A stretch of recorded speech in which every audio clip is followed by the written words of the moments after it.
This is Philly Drone Tech with Tom Brunt. Thank you to our sponsors, Wistia.com, Zoho Mail, and GetFlywheel.com.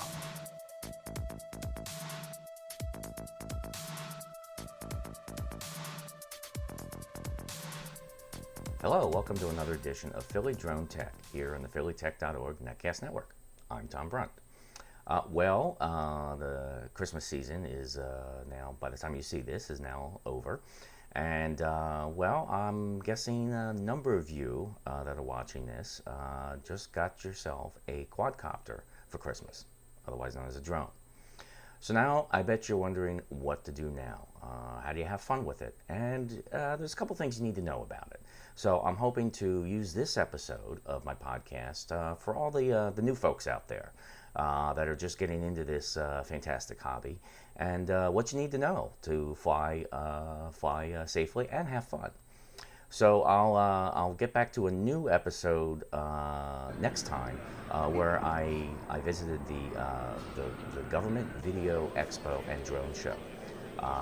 It's an event they have every year, and for the first time they had a section for drones. And there's a lot of good, there's some clips I'm showing you here right now. A lot of good info that I picked up from this thing. A lot of seminars. I talked to people from the FAA, and there's a lot I can talk about. So that'll be my next episode, sometime in January.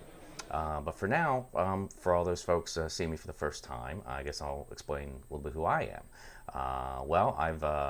I'm a broadcast technician, and I've worked in video production and broadcast engineering for a couple decades. And I live in Doylestown, and I kind of got bitten by by drones back in the end of 2013. I bought my first drone, and I immediately saw its potential for videography and photography, which is part of what I do. And I kind of really got involved with it. I've learned a lot over it. It's amazing how quickly things have progressed in just 2 years. I'm now entering my third year of doing this, and I own several now. And I've done what I think have turned out to be pretty good videos. And I'm actually hoping to be one in line to get a commercial license once the FAA makes that available, possibly in the next coming year. When I started, there were no specific rules to handle drones.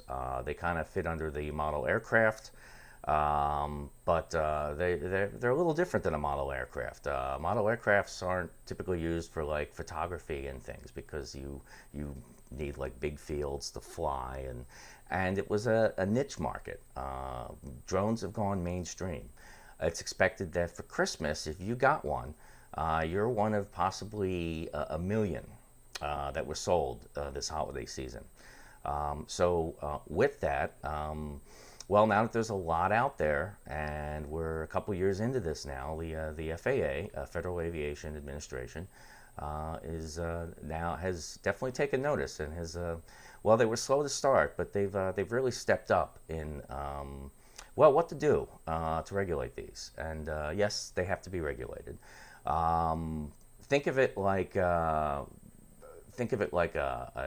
if you have like about 50 cars in a large a shopping center parking lot, but that parking lot has no lines or no signs to guide you anywhere. Now have those 50 cars just start driving. You can guess what kind of mess that would be. Well, that's what the sky can be like if you basically have no rules concerning how to allow these to fly around in airspace. So with that, the FAA has this is their second year of working with campaigns to basically market toward consumers that are just getting into the hobby for the first time. So I'm hoping to share some knowledge with you about what to do now that you have a drone. So, let's get started. As I normally do, if you watch my podcast, I start the first segment talking about the FAA. Well, for this one, I will bring up with the FAA, because if you got one of a certain size, over half a pound, you have to register it with the FAA. It's a very, very simple process, and think of it like getting a license plate number. You have a license plate for your car, so that if you do something wrong, people can write down the license plate number and they can find you. Well, the FAA decided that they need to do that with drones as well. Kind of give a forced sense of responsibility, that if you realize that if you do something wrong, penalties can be severe. So they are requiring that every hobbyist get a number for their drone. Here's the website for you, and I'll leave links up on my on a site later on for you to go to. One thing I should tell you, though, that there are a lot of people out there that are starting to market that they will, for a fee of like $25 or more, register your drone for you. Easy. Don't do this. These are people just looking for a quick buck. It couldn't be any easier of a process already. All you need is a valid credit card, and you're basically giving them this info. You're giving them your full name, your mailing address, email, phone number. That's it. End of story. They are charging a fee of $5. That's per household. That's per user, not per quadcopter, per user. If you do it by January 20th, they are waiving that fee. Basically, they will charge your credit card and immediately credit it back to you. But once you successfully fill out the process, you will get a number. They will email you a little certificate, a little paper certificate that you can print out and carry with you. They recommend you carry this with you. It's kind of unknown at this point whether how local law enforcement will deal with these new registration numbers. That's still kind of being worked out, but it would be advisable that you have the number with you.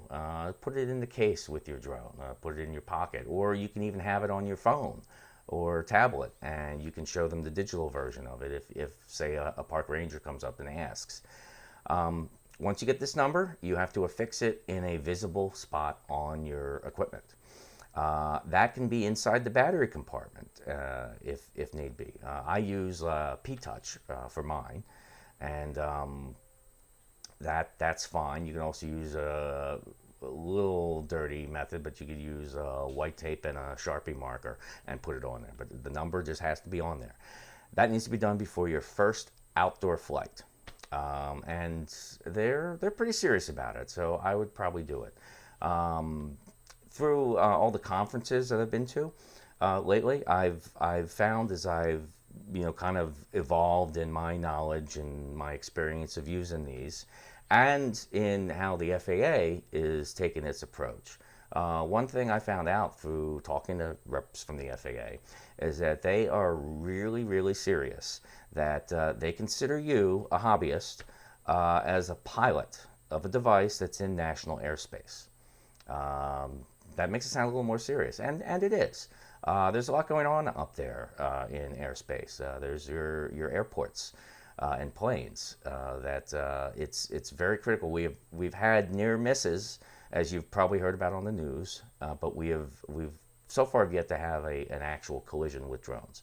And the FAA is doing their best to make sure that doesn't happen, but still allow for hobbyists to do their thing, have fun. But there are rules that we have to be responsible for. It's not just taking a little RC car out on your street. You're actually up in regulated airspace with these things.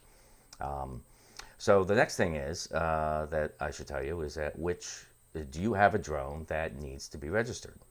Again, I'll leave links up for you, but the FAA is a good guideline of the popular models that people are getting and whether they have to be registered or not. Basically, if it costs less than $100, chances are it's too light and small to be registered. Here's a good example of one. This is a little guy here. This was about $80. It's got a little fixed camera there, and yeah, I like to put faces on them. So this one weighs less than half a pound with the battery. This does not go, it basically can travel maybe 150 feet in the air, and that's if there's no wind. If you have a big wind up there, it's going to fly away because it's so light. So this is considered a toy class. A lot of you may have gotten these for Christmas, and it's great if you did, because I actually, as I recommend to people that want to get involved in flying quadcopters, start with one of these little guys. They're a little more manual. You need to kind of learn some more skills of flying, but you do get to learn skills on something that's kind of very cheap, and they tend to bounce, not crash.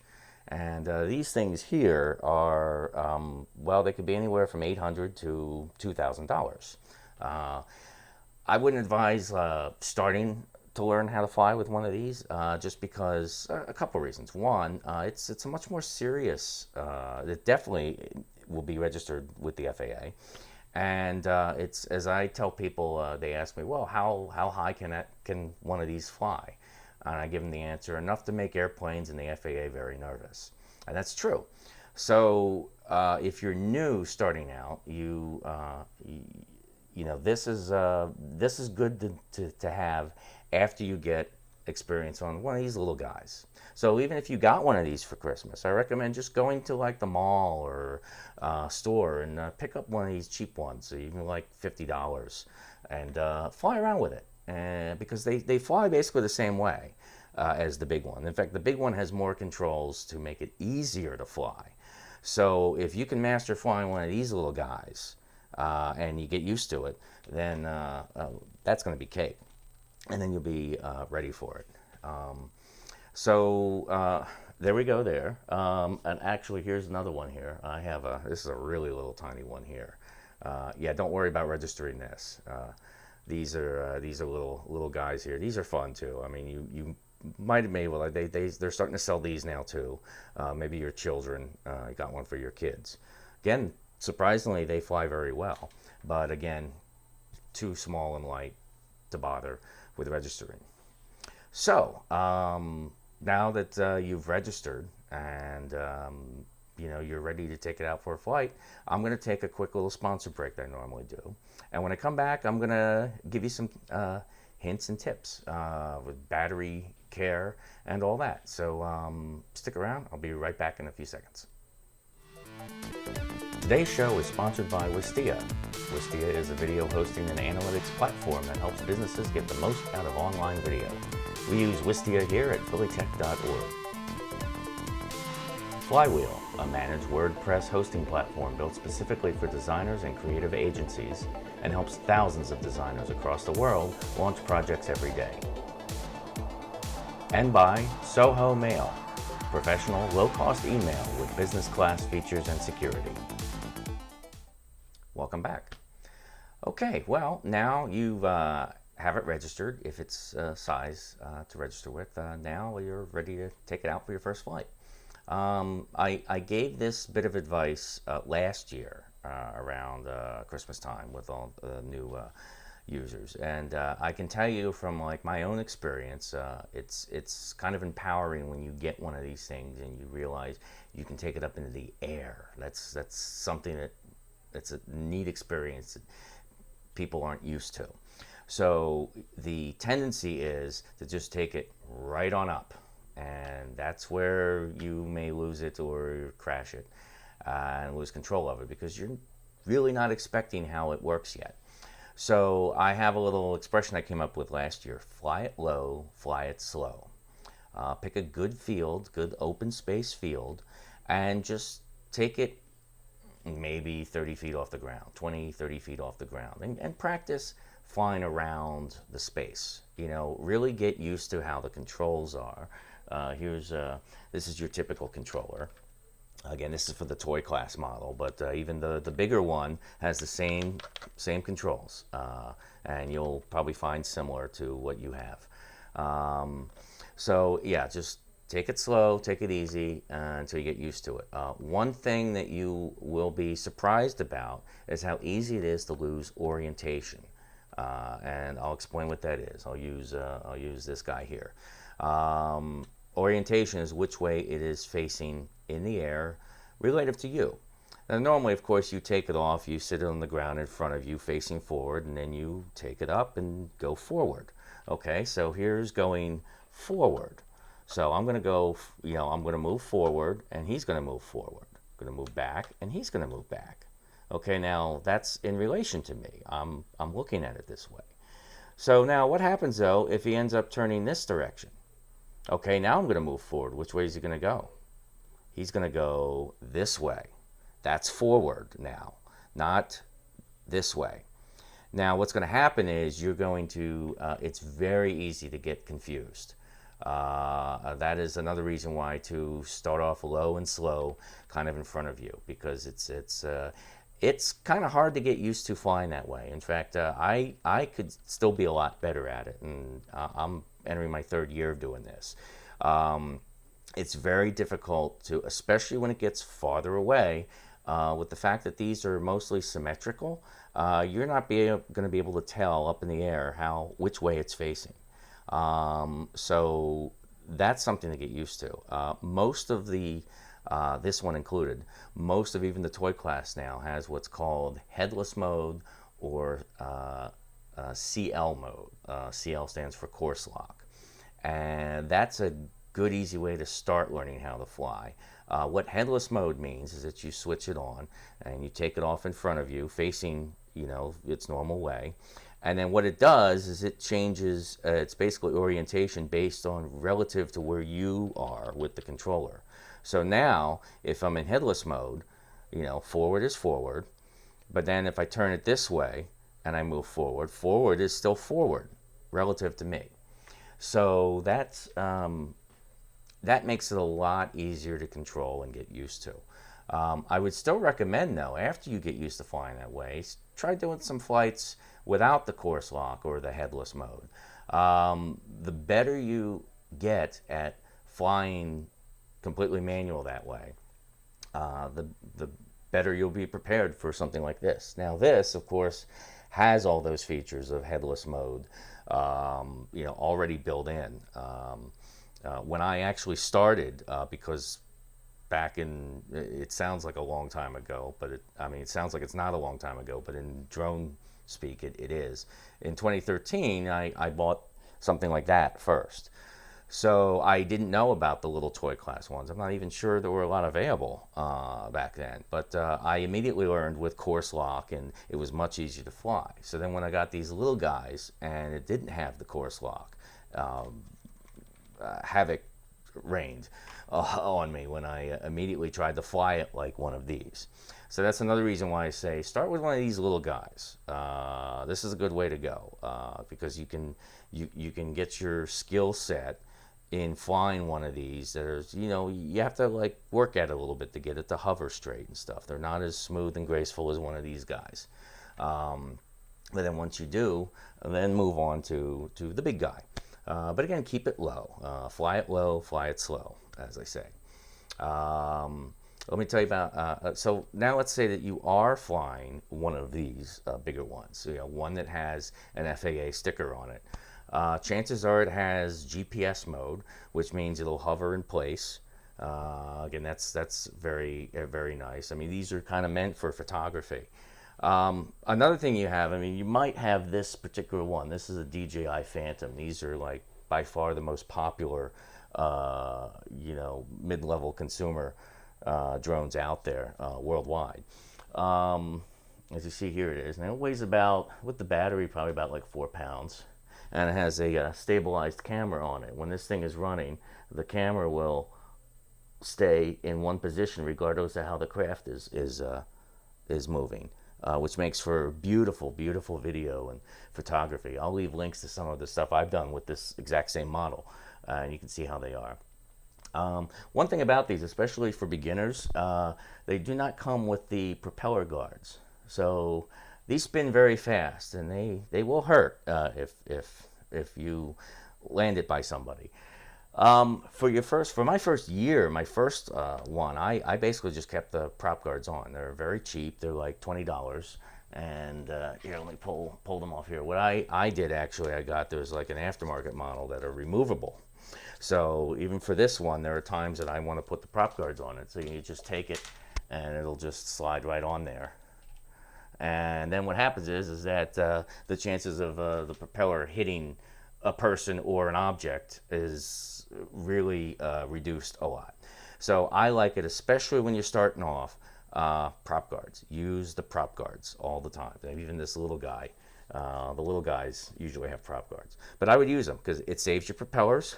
It'll save people too. And it also is helpful to saving your craft. If you bump into something, say with a propeller guard, you have a chance of it bouncing off. If you bump into something without a propeller guard, it's going to basically just take your one propeller and stop it, and then your craft is coming down.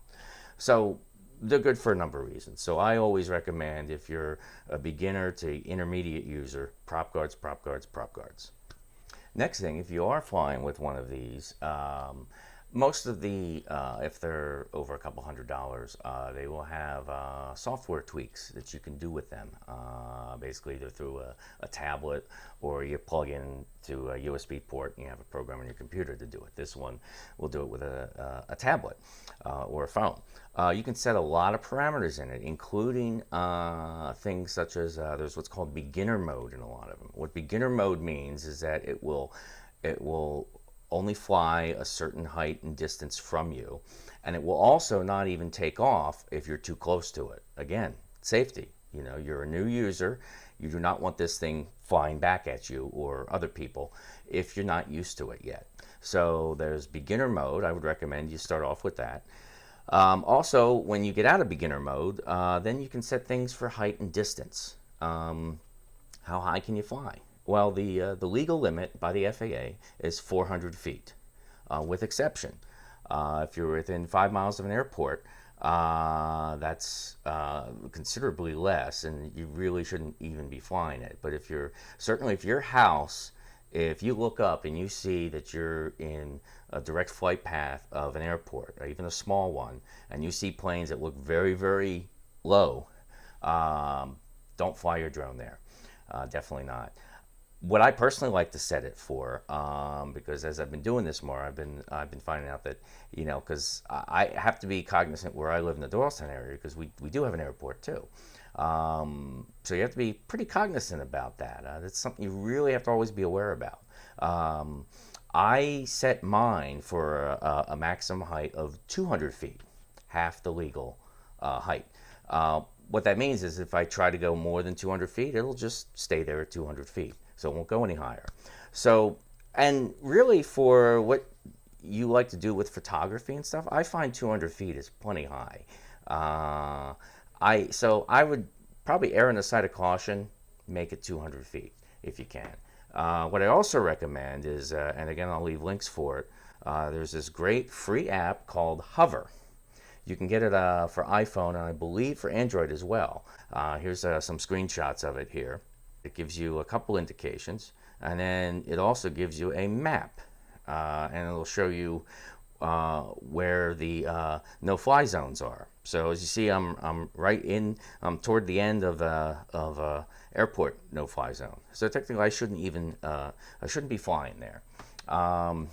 If your house is among that distance and you really want to fly, basically don't go any higher than your trees. If you want to practice in your backyard, just don't go any higher than that. Find a field. What I like to do, even when I travel, is I tend to try to look up local parks. Local parks are typically good. Right now, a lot of them haven't made rules concerning drones yet. So if you're there, you're nice and responsible, use a local park.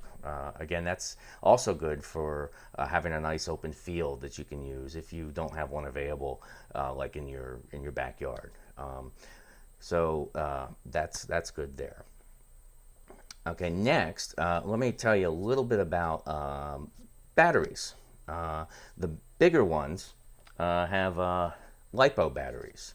You may have heard about LiPo batteries. You're probably familiar with hearing all the horror stories about the hoverboards. In fact, you might have decided not to get a hoverboard for someone for Christmas because of the stories of them catching on fire. Those are LiPo batteries, and yes, they're nature of the beast. You do have to take some care of them. This is a LiPo battery for my Phantom Pro, which is actually a smart battery. So it's got some. This one's actually pretty good because it actually has some electronics in it and will do things like if it's sitting for too long. Like I have it set for 3 days. If it sits for more than 3 days, it starts to discharge itself so that it's not full voltage sitting there in the case. Usually when they're fully charged sitting around, that's when they can have problems, or typically charging usually causes problems. It's rare and the media picks up on a lot of those stories, but it's still something to be aware of. Some other drones might have, these are standard RC batteries. You buy these for a number of things. Even RC cars and stuff will have these batteries. These batteries don't have any smarts in them. So it's best if you're storing them for a while, run them down. Go out for a flight and then just don't charge them for a while. What a lot of people like to do, including myself, is if you want to store these, and also even for charging them, they sell what these called these fire retardant LiPo bags. They're good for any LiPo battery. Actually, you can put them in there, and it's flame retardant. Again, it's good to be safe. It's more of a rare occurrence than I think what you're being led to believe on the press. But it's again, you see, I have a LiPo bag, so I still use them too. Another thing that I've been learning as I've gone along here, now that we enter the winter months, if we ever do get a winter, it's December 23rd and it's about 65 degrees right now in the Doylestown area. But anyway, LiPos do not like being cold. It drastically reduces their time and their efficiency to the point that they might just shut off. Obviously, you don't want that in the air. One thing to point out about automatically shutting off, unless it's a toy class, typically like these are sophisticated enough that they basically will not just run out of battery until they fall out of the sky. They know to self-land themselves. They might not care where they are, but they will like bring themselves down, kind of giving you a warning that, yeah, okay, hey, my battery's running low, you better land me. And if you ignore that, it's just going to go, oh, I'm going to land and turn myself off. That's a very good feature, obviously. So they're built with the whole idea of safety, that it's very hard, although problems can happen, it's very hard for them to just fall out of the sky and stop, which is very good. So again, the best tips I can give you is fly it low, fly it slow. Do that for a while until you feel comfortable about it. And again, if you see airplanes flying overhead, don't fly there. That's very, very important.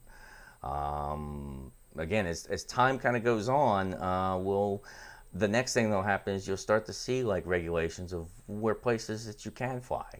Right now, it's national parks and most state parks in Pennsylvania are off limits for flying. And some local municipalities are starting to kind of do their own thing, whether you can fly in a park or not.